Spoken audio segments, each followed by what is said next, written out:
Winter వచ్చిన ప్రతిసారి మళ్ళీ మళ్ళీ కోల్డ్ అండ్ కఫ్ వస్తుందా? అందరూ మీ చుట్టూ బాగుంటున్నారు, కానీ మీరు మాత్రమే సిక్ అవుతున్నారా? ప్రాబ్లం వెదర్ది కాదు, అది మీ బాడీలో. హలో ఎవ్రీవన్, నేను డాక్టర్ శ్రీ హర్షిత. వింటర్ అందరూ ఎంజాయ్ చేస్తారు, బట్ చాలా మందికి repeated sneezing, throat pain, cough, fever and tiredness start అవుతాయి. ఈరోజు why this happens and repeated winter cold కి 5 రీజన్స్ ఎక్స్ప్లెయిన్ చేస్తాను. Once you understand this, your winter health is completely change అవుతుంది. Temperature తగ్గినప్పుడు మన బాడీ ఇమ్యూనిటీ వింటర్ స్లో మోడ్లోకి వెళ్ళిపోతుంది. మన బాడీ డిఫెన్స్ సెల్స్ స్లోగా వర్క్ చేస్తాయి. So even small viruses or one cold breeze కూడా ఇన్ఫెక్షన్ ట్రిగర్ చేస్తుంది.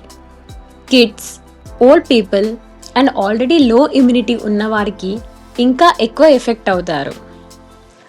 వింటర్లో మన ఇమ్యూనిటీ వీకెస్ట్, సో అందుకే త్వరగా సిక్ అవుతాము.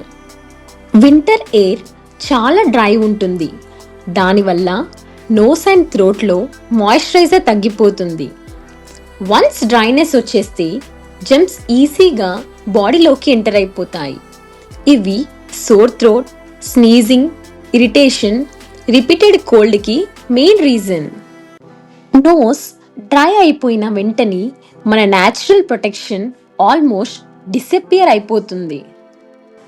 వింటర్లో సన్లైట్ ఎక్స్పోజర్ తగ్గిపోతుంది, దానివల్ల వైటమిన్ డి లెవెల్స్ డ్రాప్ అవుతాయి. Vitamin D immunity, mood, energy అని డైరెక్ట్గా ఇంపాక్ట్ చేస్తుంది. సో వైటమిన్ డి లో అయితే బాడీ ఇన్ఫెక్షన్స్కి చాలా సెన్సిటివ్ అయిపోతుంది. ఇది వింటర్లో వీక్నెస్ అండ్ రిపీటెడ్ కోల్డ్కి ఒక సైలెంట్ రీజన్. వింటర్ వల్ల సిక్ అవ్వలేము, కానీ మన బాడీ హ్యాబిట్స్ వల్ల సిక్ అవుతాము. వాటర్ తాగడం తగ్గిపోతుంది, late sleep, heavy and oily foods, workout skip చేయడం, హాట్ వాటర్ బాత్ చేయడం, ఇవన్నీ ఇమ్యూనిటీ వీక్ చేస్తాయి.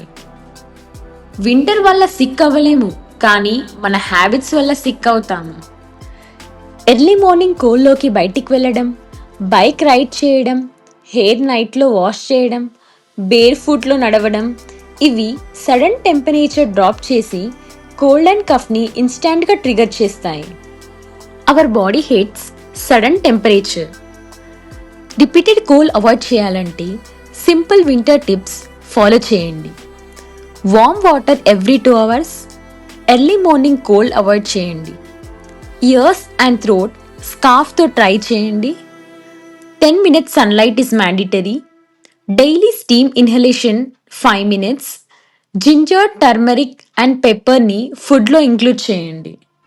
ఈ టిప్స్ కన్సిస్టెంట్గా ఫాలో చేస్తే కోల్డ్ ఎక్కువగా రాదు.